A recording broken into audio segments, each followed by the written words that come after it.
ایک بادشاہ نے اپنے اونچے محل سے نظر دوڑائی تو اسے ایک مکان میں نہایت خوبصورت عورت دکھائی تھی۔ اس کا دل بے قرار ہو گیا، اس کے حسن و جمال پر مفتون ہو گیا۔ پہلے نامہ و پیام سے کام نکالنا چاہا، مگر اس عفیفہ نے اپنی پاک دامنی کی وجہ سے توجہ نہ دی۔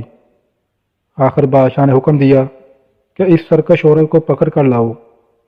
جب وہ محل میں آئی، دلکشی اور ہوش ربائی کے سارے سامان جمع کیے تاکہ اس پاکیزہ عورت کو اس کام پر آمادہ کرے جس کام کی تعلیم بادشاہ کو نفس نے دی تھی۔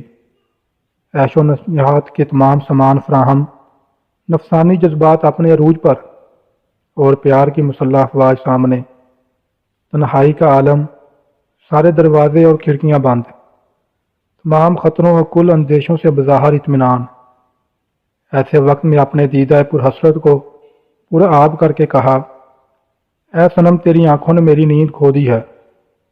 عورت نے عرض کیا کہ میں ایک غریب بندی، آپ شہنشاہ، بادشاہوں کو فقیروں سے کیا کام؟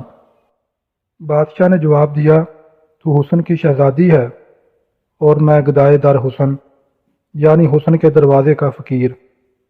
خدا کے لیے مشتاق ان طرف ایک نظر دیکھیے۔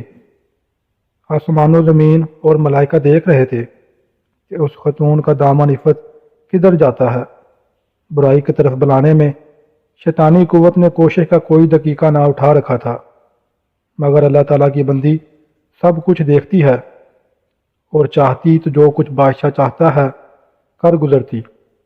لیکن عورت نے کہا، بادشاہ سلامت، ذرا صبر کیجیے، میں دوسرے کمرے میں آراستہ ہو کر حاضر ہوتی ہوں۔ غرض یہ کہ وہ دوسرے کمرے میں گئی اور اپنی دونوں آنکھیں نکال کر ایک تشت میں رکھیں اور شاہی ملازم کے ہاتھ بادشاہ کی خدمت میں ارسال کر کے کہلا بھیجا کہ جس چیز کی آپ کو بڑی چاہ تھی وہ پیش حضور ہے۔ ایک کمزور ارادے والی ذات کو اپنی ہوس ناکیوں کا تختہ مشق بناتا ہے۔ تو نے یہ جرت کیسے کی؟ رب کا احسان بھول گیا اور اس کی دی ہوئی قوت کو اس کے ہی حکم کے خلاف استعمال کرنا چاہتا ہے۔ اس کا نام تو شیطانیت ہے۔ شیطان کا قصور ہی اس کے سوا کیا ہے؟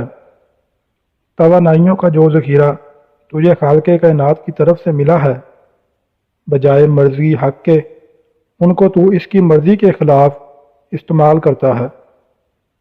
بادشاہ آنکھوں کو دیکھ کر بڑا شرمندہ ہوا اور اس پاک دامن خاتون کو بصد معذرت و عطائے انعام، عزت و احترام کے ساتھ گھر پہنچا دیا۔